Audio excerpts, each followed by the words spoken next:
Welcome back. We left off with our S3 open and our control panel. So in this lesson, we're going to talk a little bit about Amazon S3, some of the cool features about it, and maybe some of the use cases associated for you. So what we know is that you're either working on hosting a blog, which we're going to be setting up a WordPress blog, and you're also potentially wanting to back up and store some of your business files. We're taking a look at this from a business or blogger perspective. And Amazon S3 is perfect for us if we're looking for a way to back up files or even archive files. As a small business or individual person who might need to archive items, you may not have access to really expensive storage software or storage hardware.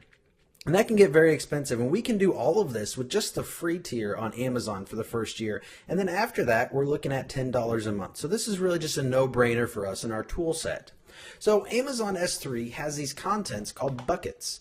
Buckets work like folders, but they're not folders. They're really just an identifying, a bucket is really just a grouping, identifying a set of object resources within the bucket.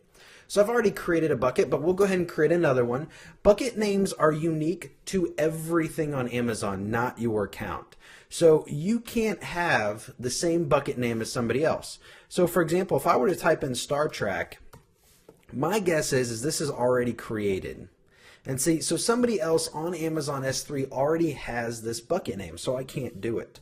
Well, what I'll do is I'll name it something more relative to my business or my name. So I'll say Linux Academy, since this is part of the Linux Academy, and we'll call this Linux Academy Files. Okay, so for your business, if you were to run something, or if you have a blog like we do, you would maybe name it, if your blog name is Jeff's Blog, you might name it Jeff's Blog. Or you can do it ADJ Files, you know, something on that letter, something relatively unique. Okay, so now we have files. Everything here is a bucket. Now, what's cool about Amazon is there's different ways of getting files into our bucket. We can use the control panel inside of Amazon S3. We can select a file. We can upload a file, start upload. Now, there's a lot of different settings associated with this, but we're not going into it from the engineering aspect. We're going into it from a usability aspect because you're running a business or you're running a blog. So we've uploaded our file. That's one way of doing it. So you can upload as many files as you want. You can also use different tools. Let's say you are a Firefox user. There's a tool called S3 Fox, which allows you to drag and drop files inside of your browser. Okay, then you also have something called CyberDuck. CyberDuck allows you to set up, as we can see here, allows you to set up your S3 storage service excuse me, as a drive on your system. So you can easily copy files or drag and drop files over to your bucket. So we went around the long process for upload, but there's tool sets for us to copy in our objects inside of our buckets from our machine, and it will upload. So again, that's called S3 Fox for Firefox, and then CyberDuck are two of the ones you can look at using. So now that our file's in here, let's go back to all buckets, and there's a couple different things we can do with our buckets. So what I want to do is I'm going to right-hand click on my new bucket, and again, it's just a grouping of files. Now, we're using this as a storage option. We're not going to use this for archiving. We're going to use this as backups. Now, Amazon S3 is really great for backups because it provides a tool for versioning. Okay, and there's also something else I want to talk to you about for static website hosting, but we'll get back to that.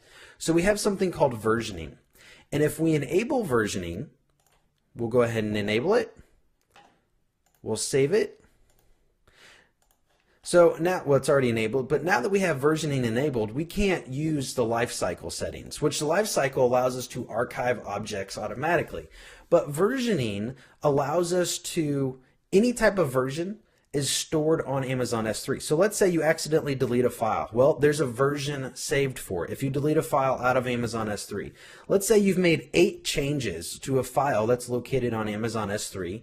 All 8 files with each change are version control. So that means you can revert back to a change.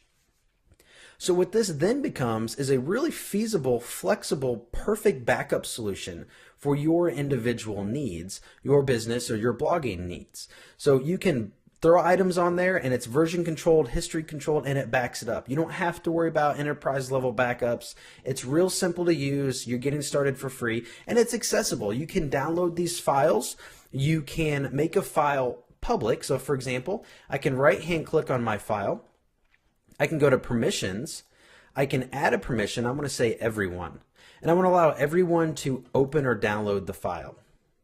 So by doing this, let's say you have a zip file you want to give to a customer or something. By doing this, we create a hyperlink. We can copy the link address. And if we open it, we have our file available to us. So there's a lot of different options. We can keep our files private and secure, or we can make an individual file or entire bucket available to the public. So what that also comes back to is inside of a bucket, let's go right-hand click on our bucket again, we can do static web hosting.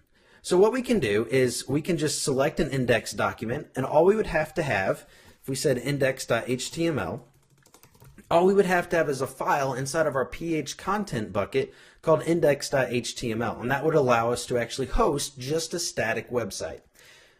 Static websites have to be updated by HTML codes. That's not really something that we want to do, but if you want to have just a simple static page about your business with a little bit of information that doesn't ever change, this would be a great way of doing so. So I'll go ahead and just hit cancel, because we're not going to set that up now, but we understand that that's an option for us. Now what we want to do is we're going to create another bucket, and this is going to be our archive bucket. This is where we're going to send our files that we don't need access to, but we need to archive. This could be financial statements. This could be information that you just need to retrieve once a year or something. And then when we create a life cycle, we want to add a rule, and we want to send it to Glacier. So I select move to Glacier, we'll give a prefix, we'll just stick with my regular ADJ, and I'll say 0, which means that whenever I upload a file to this bucket, it's going to automatically be archived in Amazon Glacier. So Amazon Glacier allows us to store informations at 1 cent a gig, where Amazon S3 is 12 cents a gig.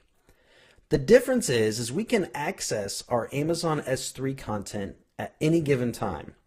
Whereas Glacier, we are required to request a version of it be checked out from the vault, and it's only accessible for a short time period, and then it's automatically removed. And in order to access that file again, we have to request a checkout from the vault, which can take a couple hours. So that's when you have to identify what is archive versus what is backup. Archive is information that we don't need to access, but we need to keep it, so we archive it. And all we do is hit save. And whenever we enter anything or upload anything to this bucket, it's automatically going to be moved over to an Amazon Amazon Glacier storage type. So what will happen is you see this storage class right here, it'll say Glacier, and that's how we know it's stored as a storage in Glacier. Whereas on our regular content, it says standard, which is our Amazon S3 storage type. Okay, so we've learned a little bit about versioning. We've learned a little bit about static web hosting. We learned a little bit about permissions, but we really just looked at permissions for everyone, making an individual file or an entire bucket public to everyone. Now, there's other options that are associated with this. We can actually enable what's called server-side encryption. If we really want our data to be secure, we can enable server-side encryption. Now, when you upload information, that's encrypted during the upload process as well. It has HTTPS sections or endpoints when you're uploading the file to Amazon S3. So if there's security that you want to worry about, you can go through those options. But we're really just looking at a feasible backup option for us. So we've learned how to do these items. Now we can start archiving and backing up our data and using third-party tools to either upload it or uploading it through the browser. Go ahead and get started on this, back up some of your content. Now, later on down the road, if you're looking at how to integrate more enterprise level environments, we'll learn that we can connect our servers to Amazon S3 to run regular backups of our server data. And same thing for our MySQL server. It can get really technically advanced, but we're looking at it from just a simple standpoint. If you have questions, please feel free to ask. Else, go ahead and complete your lesson, and we'll move on at taking a look at getting our WordPress blog started.